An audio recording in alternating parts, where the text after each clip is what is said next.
All right, it seems frustration boiled over a bit in Houston. Um, a report coming out that there was an incident involving the Reggae Boys and refusing to reboard a bus after it was turned back to pick up members of a delegation that ended up not being at the location that they they decided to turn back to pick up the people for. I can understand why the players are frustrated. So for some details, this comes from the Jamaica Observer. All right, it says a logistic travel follow-up yesterday morning took the team's already troubled journey to the brink of derailment. All right, this after the Reggae Boys refused to re-enter their 48-seater limousine bus for their 3-hour travel from Austin to Houston, where a chartered Caribbean Airlines flight awaited. The players and the support staff had departed the hotel in Austin about 6:30 a.m. and roughly 20 minutes into the journey, the driver announced that he had been telephoned by his company and instructed to return to the hotel to retrieve other members of the delegation. All right.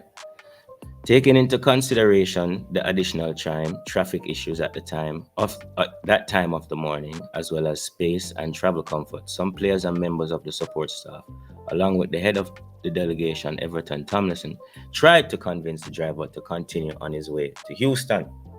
All right, the driver would have none of it, and much to the chagrin of the group, turned the bus around and headed back to the hotel as per instruction from his employers. Already agitated, the players became even more irate when, upon returning to the hotel, they realized that the people they left behind had made alternate arrangements and already departed the scene for Houston. Major foul up and time wasting going on here. But who is to blame? Let's find out. All right.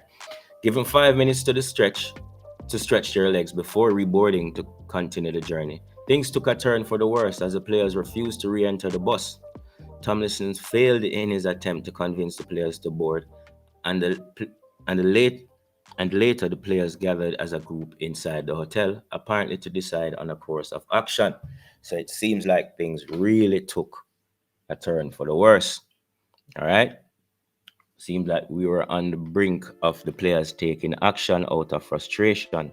All right. At one stage, the bus driver indicated that his bosses were getting desperate to have the bus resume its journey, as time was of the essence, considering that the flight was awaiting 3 hours away. All right. With the possibility of missing the flight hanging over his head, uh, as a leader of the group and its possible consequences, including forfeiting tomorrow's or today's World Cup qualifier against Canada, Tomlinson made a last ditch attempt and engaged the intervention of head coach Theodore Whitmore. So Tupper is there all this time. All right. Within mere seconds, players rolled out and boarded the bus, which departed the hotel at about 9 a.m. So, all right. So, all it took was for the coach to get up and say something, and the players would cooperate. All right. So, why did it have to take so long, or they have to reach to that point before the leaders decided to lead? All right. Arriving at the Houston airport 3 hours later, Jamaica Football Federation President Mike Ricketts boarded the bus and offered an immediate apology for what he termed as a misunderstanding. All right, so let's see if we get some kind of explanation out of this now as to what really are going. The JFF boss said that it was never the intention of his group to ask the bus to return to the hotel, as he and his crew were fully aware of the fact the players had contested a hard game the night before and would need to get to Houston as quickly as possible in the most comfortable manner possible. All right. So Bossman is saying he and his delegation did not ask for the bus to be turned around, but it seems Caribbean Airlines instructed their driver to go back for the delegation, which seems like it included Mike Ricketts. All right. He had explained that Caribbean Airlines had promised 2 buses to transport the group, and so his group had been awaiting the arrival of the second bus. Looked like the bus that never turned up. When the bus did not arrive, they called the company to inform them that they were still at the hotel awaiting the vehicle. Ricketts said that unbeknownst to him, the company called the driver of the bus transporting the player and support staff and instructed him to return to the hotel. All right, Caribbean Airlines. Seems like we're getting to closer to figure out what is going on or what went on here. All right. Said Ricketts, we made desperate arrangements because they, the company, did not send the other bus. And they, of course, because of the panic, turned the bus back for us when we made separate arrangements to get to the airport. So it was the fault of the organizers and not us. We would never ever turn the bus back for 1 hour because of us not having a ride. Um, Explanation makes sense, but not very diplomatic or political, because considering you're dealing with your team and also on the other end of it, you're dealing with the sponsors. So it's better you probably would have just left it as it was a misunderstanding and not try to throw anyone under the bus. No pun intended. All right. It's a well-known fact that the players and the federation enjoy. I wouldn't even put the word enjoy there. Have a fractured relationship at best.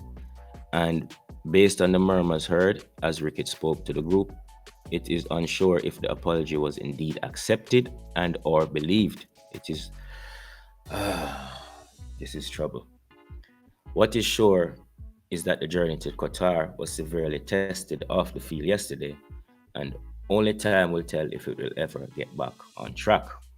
Guys, this is worrying. I hope this is just a little bump in the road and we can get over it as quickly as possible. Hopefully the apology was accepted for the greater good. I don't even think them have to believe it. Them just accept it, move on from it if we're going to do this for the greater good of the nation. I'm pretty sure, like thinking about it, it kind of squarely falls back on the delegation that was left behind. They didn't communicate to the people who were in charge of transporting them that they had found or made other arrangements to get where they needed to go. So it led to them, the sponsors, then turning back the bus to get them when they were gone.